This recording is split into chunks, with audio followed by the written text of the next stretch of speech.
Hello guys and welcome back to Code with Rashid. In today's lesson, we shall keep on learning more about Python dictionaries and we shall cover more of its properties and methods. So let's start with the first property. Here we want to change the value of a specific item in the dictionary. So let's say if we want to change the value of year from 1964 to 2000, so we shall write car dict and then the key in the brackets is equal to the new value, that is 2000. So let's print the result and see the output.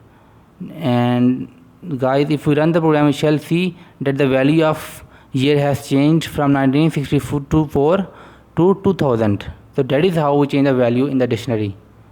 Now let's say if we want to check the membership of a key in the dictionary, so we shall write the key name and then the built-in keyword, that is in, and finally the dictionary name, car dict. The model key already exists in the dictionary, so we shall get the result of true in that case. If the key is not found, we shall get false, but here the key is already there, so we shall get the result of true.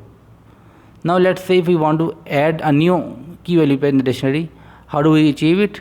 We can write dictionary name and then the new key in the brackets is equal to the new value.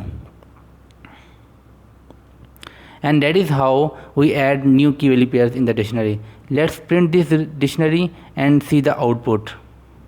After running the program, you can see that we have got a new dictionary that is also having the value of color is equal to black. Now let's say if we want to merge one dictionary into another dictionary, how do we achieve it in Python? Let's say we have got a dictionary of car dict 2 and we want to merge it into car dict. So we shall write car dict dot update and then the car dict 2, and this update function will take all the key value pairs from car dict 2 and merge into car dict 1. So let's print the result of car dict and see the output.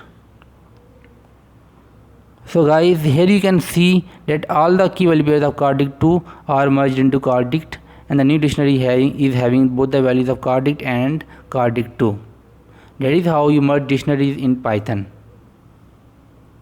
Next, if you want to remove a particular key from the dictionary, then we can use the built-in function of a dictionary, that is pop.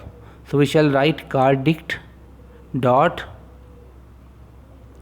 pop function, and inside the pop function we shall provide the value of the key, that is year.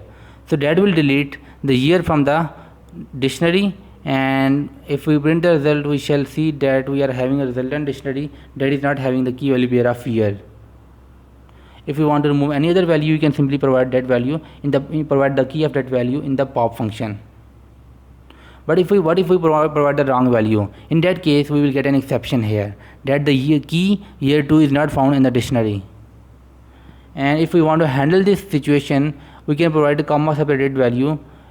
Let's say if we write year key in the key and put comma and then the new value. So in that case, if the year is not found, it will not throw an exception. It will either return the value of not found. So let's run this program and see the output here. As the year exists in the dictionary, so we have not got any exception and we are getting the value of year. Now if we put the value of year 2 and rerun the program, then we get the value of not found, because the year 2 does not exist in the dictionary, so it's returning the value of not found. So finally, if we want to remove the last inserted option from the dictionary, for that purpose we shall write car dict and then dot operator, and finally the what was the function name? That was pop item. Yeah, we shall write car dict dot pop item, and what will it do? It will remove the last inserted key value pair from the dictionary. Let's print the result and run the program. As you can see, in the old dictionary you are having the last inserted option of height, but after running the program we shall see the height key value pair is removed from the resultant dictionary. So guys, that was our today's topic. If you like our video, please subscribe to our channel, and we shall cover more about Python dictionaries in the future video. Till then, take care and goodbye.